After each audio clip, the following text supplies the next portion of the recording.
kalian semua? Berharap tetap dalam keadaan baik ya.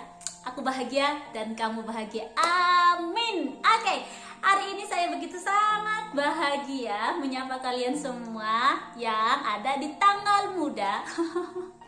Terima kasih buat kamu yang tetap setia boleh menonton YouTube channel aku, dan bagi kamu yang pertama kali hadir, please subscribe ya, dan mohon tetap untuk boleh share ke sosial media kalian supaya ada banyak orang yang mungkin akan melihat video ini lalu tertarik dengan hal-hal yang akan saya bagikan seperti itu. Baik, hari ini ngomong-ngomong di tanggal muda, siapa yang sudah terima gaji? Iya, selamat ya, selamat. Hal yang pertama ketika kita terima gaji, yang pertama yang perlu kita lakukan adalah bersyukur. Jangan lupa bersyukur. Tapi ada kalanya ketika seseorang menerima gaji itu tidak bisa bersyukur. Karena apa? Karena gajinya cuma parkir. Ya, hari ini kita akan membahas mengenai kenapa sih seseorang itu atau banyak orang yang beranggapan gajinya itu cuman parkir seperti itu. Kenapa seseorang merasa gajinya itu cepat habis seperti itu? Kenapa seseorang belum terima gaji tapi rasanya kok udah habis seperti itu? Belum terima gaji loh. Apalagi kalau sudah terima. Nah, intinya kita akan membahas apa penyebab gaji cuman parkir. Oke? Jadi tadi di awal saya sudah katakan bahwa ketika kamu sudah terima gaji, mari bersyukur. Nah, evaluasi ketika kamu tidak bisa bersyukur, mungkin ada hal-hal ini loh yang membuat kamu tidak bisa bersyukur ketika terima gaji. Karena apa? Karena gajinya cuman parkir. Hal yang pertama yang membuat seseorang yang gajian dan cuman sebentar parkir di dompetnya, hal yang pertama adalah utang. Iya. Utang adalah penyebab seseorang tidak bisa menikmati gajinya lebih lama stay di dompetnya. Cicilan, aduh belum terima gaji tapi sudah habis gitu. Itu yang membuat kita tidak bersyukur, kita tidak bisa berbunga-bunga hatinya untuk mengucap syukur. Oke, sekarang kalau misalnya hal itu yang terjadi pada kamu, coba pelan-pelan diatur keuangannya, dibereskan utang-utangnya, dibereskan semua cicilannya. Oke? Dan mari coba ketika mungkin tabiat atau kebiasaan ngutang kita mulai seperti tidak bisa dikontrol, ini yang lebih bahaya. Coba pelan-pelan perbaharui cara kamu dalam mengolah uang. Oke? Mungkin harus melawan kali ya, melawan dari hal yang biasa kita lakukan. Itu sih, kalau kita mau keluar dari kebiasaan buruk dari keuangan kita, pengelolaan keuangan kita, maka coba dipelajari hal-hal apa saja yang membuat kita selama ini mungkin terpuruk dalam utang-utang konsumtif seperti itu. Jadi jika kamu hari ini mungkin gajinya cuman mampir sebentar dan karena cicilan, coba dievaluasi keuangannya dan diperbaiki, lalu kemudian sesegera mungkin melakukan pelunasan untuk utang-utang konsumtifmu atau utang-utang yang lain seperti itu. Apalagi kalau jenis utang yang berbunga. Nah, kalau misalnya berbunga itu kan sangat menyiksa ya. Jadi ketika bunganya kita telat membayar, bunganya akan dilipat gandakan, maka itu akan sangat menyiksa. Jadi coba evaluasi keuangannya, bagaimana strategi yang akan dilakukan untuk melunasi utang ini seperti itu ya. Nah, itu penyebab seseorang gajinya cuman parkir sebentar, yaitu cicilannya seperti itu ya. Jadi lunasi cicilan, maka kamu akan enjoy di dalam menikmati gaji-gajianmu. Oke, itu adalah hal yang pertama yang membuat seseorang gajinya cepat habis. Hal yang kedua yang membuat seseorang itu cepat habis gajinya adalah lapar mata. Yup, lapar mata. Ini sudah berkali-kali saya sampaikan bahwa keinginan kita itu tidak pernah terukur seperti itu. Oke, mungkin kita punya biaya hidup yang wajib, butuh, dan ingin. Nah, ini yang wajib dan butuh itu kita tahu takarannya berapa. Wajibnya kita itu mungkin misalnya bayar SPP anak, bayar biaya sekolah anak, kita tahu gitu kan, itu wajibnya kita bayar listrik, kita bayar air, kita bayar kontrakan, itu kewajiban kita. Lalu kebutuhan kita juga kita tahu, misalnya berapa transport yang akan kita gunakan di dalam 1 bulan, berapa banyak sampo atau sabun mandi yang kita gunakan dalam 1 bulan, kita tahu takarannya. Tapi kalau yang namanya keinginan, itu kita tidak pernah tahu takarannya. Jadi lapar mata itu menjadi satu hal yang membuat kita tidak pernah melihat gaji kita lama di dompet, seperti itu.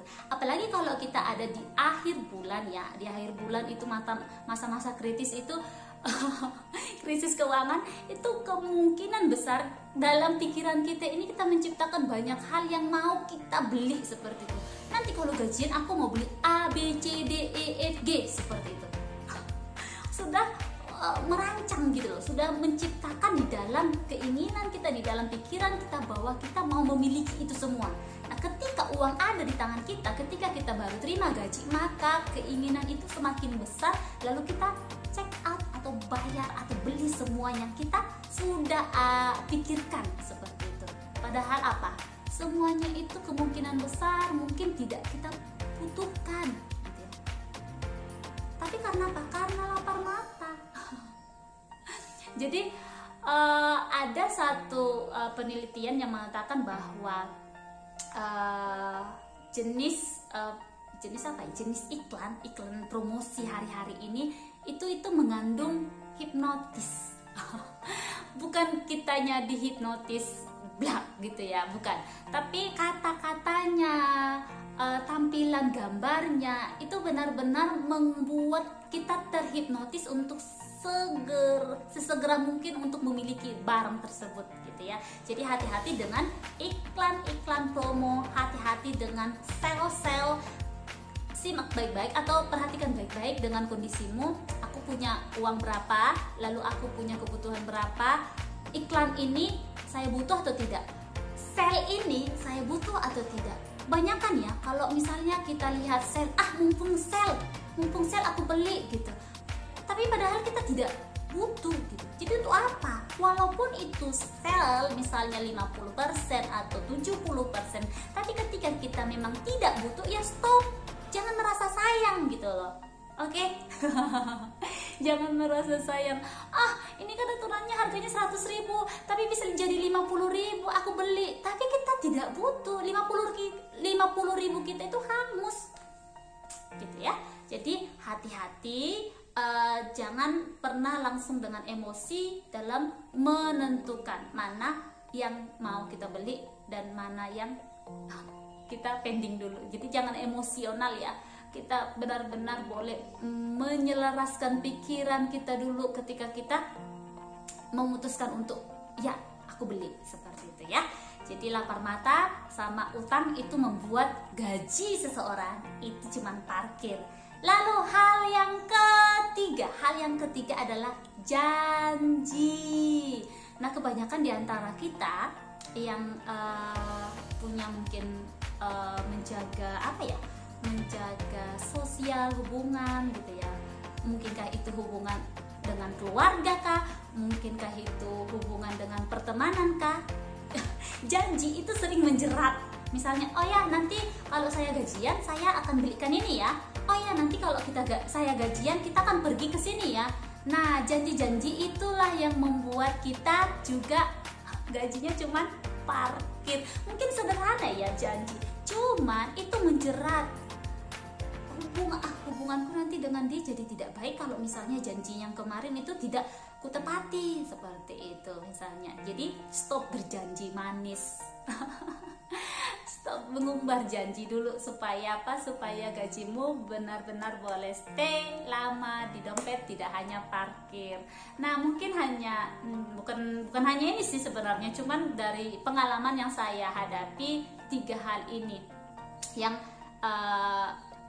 mungkin saya tangkap ya untuk seseorang itu gajinya tidak bertahan lama. Ya, yang pertama utang. Kalau memang saya tidak berutang. Jadi hal yang kedua kedua dan ketiga lah yang menguras saya. Mungkin saya sering berjanji kepada anak-anak saya, apalagi suami saya tuh sering kali berjanji, Pak belikan aku kuda poni dong. Iya nanti kalau gajian ya. Untuk ibu rumah tangga, untuk kepala rumah tangga juga, untuk membahagiakan buah hatinya sering kali berjanji. Mungkin di akhir bulan itu mengumbar janji, nanti kalau papa gajian, papa belikan ini. Nanti kalau mama gajian, mama belikan ini. Jadi ketika gajian, uangnya ludes.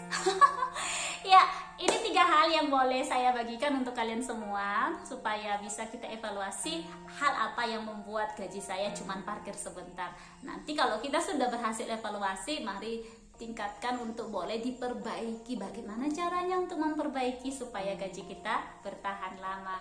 Terima kasih semuanya yang sudah menyaksikan video ini. Harapannya tetap boleh di-share ya ke teman-teman yang lainnya supaya kita sama-sama boleh saling berbagi. Terima kasih semuanya. Bye.